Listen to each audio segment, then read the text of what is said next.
For you up next, Sunil is on the line with us from Rajasthan. Hi Sunil. नमस्कार madam. नमस्ते, बताइए आपका क्या सवाल है?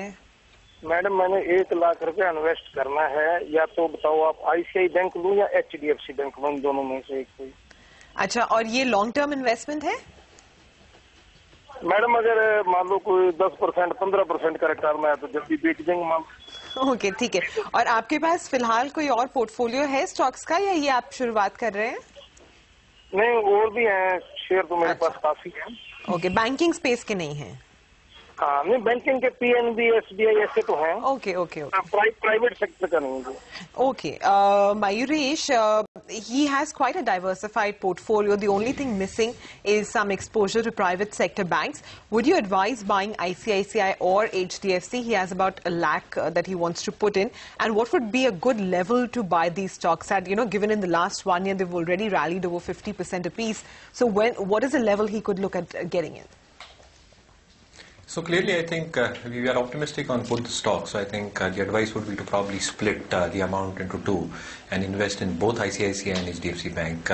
On a note, I think ICICI Bank did disappoint in terms of asset quality. I think the net slippages probably came in much higher than what the street was expecting. And again, I think the management is pretty clear that the restructured pipeline probably looks a little bit weak at around 2,700 odd crores compared to 1,770 crores that it reported in the last quarter.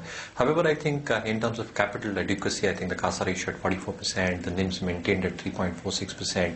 I think they are stable growth drivers for the bank from a medium to long term perspective.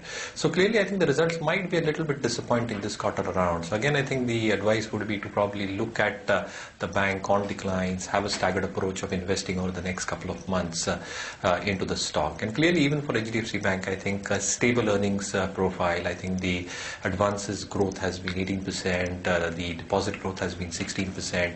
The asset quality probably has been maintained for HDFC Bank over a period of time. So I think the gross net asset ratio at 1%, the net asset ratio at 0.3%, the restructured assets stand at 0.1% to the overall advances book. So I think that's quite credible considering the balance sheet size that HDFC Bank probably possesses. So I think we remain optimistic, as I maintained, even from a valuation perspective. So for ICICI Bank, if I exclude the value of subsidiaries, it trades around 2 times price to book FY17, and similarly for HDFC Bank, it trades around 3.2 times FY17 on a price to book basis.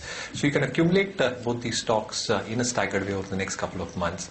Our targets stand at 384 for ICICI Bank and 1,240 for HDFC Bank over a 12-month time horizon.